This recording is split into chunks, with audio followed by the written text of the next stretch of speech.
અમારા ગીતા દીદી મહામાલેશ્વર થાય એટલે નિર્મલ પંચાયતી અખાડામાં જોડાયા કહેવાય. એ ગુરુ પરંપરાનો અખાડો છે. એમને કહ્યું તમારો કોઈને કોઈ ગુરુ હોવા જોઈએ. જે દીદીએ નાથ સંપ્રદાયમાં જ્યાં દીક્ષા લીધી હતી ત્યાં એમના ગુરુ હતા જ. એ તો અત્યારે નથી, હયાત નથી. પણ હવે આપણે એકદમ સર્વાંગે મારા ગુરુ એટલે ગુરુ ગાદી સારસાપુરીના આચાર્ય ગુરુજી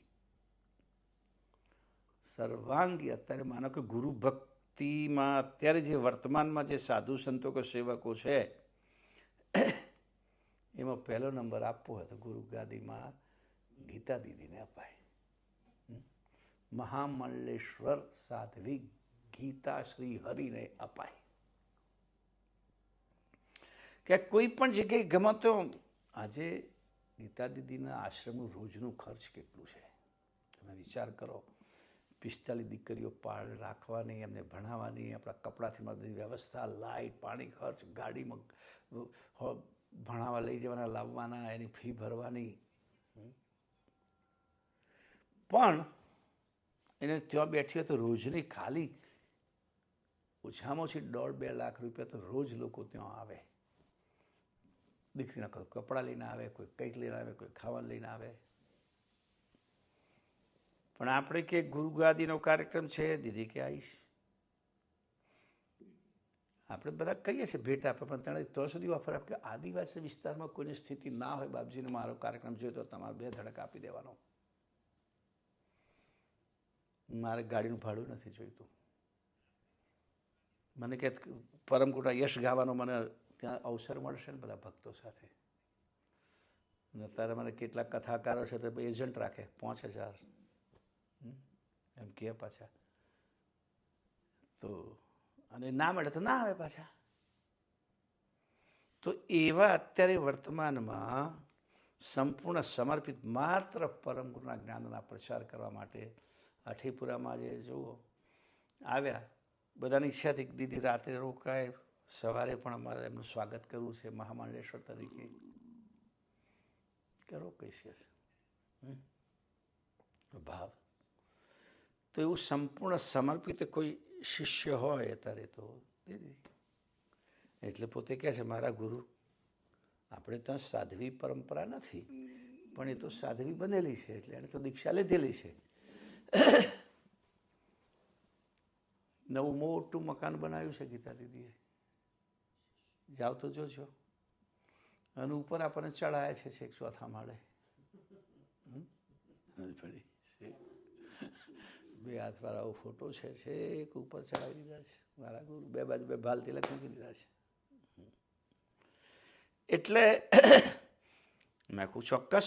મને કે હું તમને હૃદયથી ગુરુ માનું છું. બસ તો કઈ વાંધો નહીં, હું તને હૃદયથી મારા શિષ્ય માનું છું. પરમ ગુરુને સમર્પિત અને ગુરુ ભક્તિ બધી વસ્તુ એ જે સગુણ ઉપાસનામાં.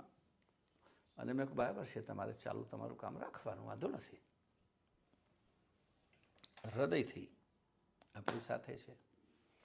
એટલે એવી પરંપરામાં જ એને આપણે મહામંડલેશ્વર બનાવી કે જ્યાં ગુરુ ભક્તિ છે,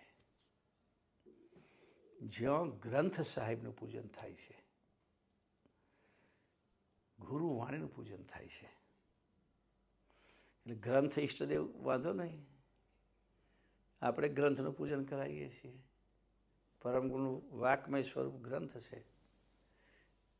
એટલે આમ તો નાથ સંપ્રદાયની પરંપરામાં મહામંડલેશ્વર નથી, એટલે નાથ સંપ્રદાય છૂટી ગયો એનો. કે નામ બદલાઈ ગયું પરંપરા પ્રમાણે. તો શ્રીહરિ એટલે બધા અમારા આજે ભાઈ ભીખાભાઈ અમારા કાર્યક્રમનું સંચાલન કરતા હતા. સરસ પ્રસંગોપાત જે કેવું હોય એ પ્રમાણે સરસ બોલતા હતા. પણ જેમ મારા નામમાં બધાને ગરબડ પડતી હતી તેમ અત્યારે હજુ દીદીના નામમાં બધાને ગરબડ પડે છે. એટલે મહામંડલેશ્વર સાધ્વી, ડૉક્ટર બોલો તો બોલે, ના બોલે તો વાંધો નહીં, પણ સાધ્વી ગીતા શ્રી હરિ મહામંડલેશ્વર સાધ્વી ગીતા શ્રી હરિ. ગીતા શ્રી હરિ. કેટલા ગીતા હરિ શ્રી ગરબડ, કારણ કે પરંપરાની ખબર ના હોય બધાને, એટલે એવું બને. એટલે યાદ રાખો, જ્યાં પણ તમે પત્રિકામાં લખો કે સંબોધનમાં લખો, કૌંસમાં પછી ગીતા દીદી લખશો ચાલ, નહીં લખો તો હવે ચાલશે, બધા ઓળખી જવાના છે. મહામાંડલેશ્વર એમની આગળ પાછું લખતા હોય કે શ્રી શ્રી 1008 મહામાંડલેશ્વર સાધ્વી ડૉક્ટર ગીતા શ્રી હરિજી. આવું સંબોધન એને કરવું પડે. અને તમે પત્રિકામાં ગમે ત્યાં લખો તો પણ આવું સંબોધન કરવું પડે.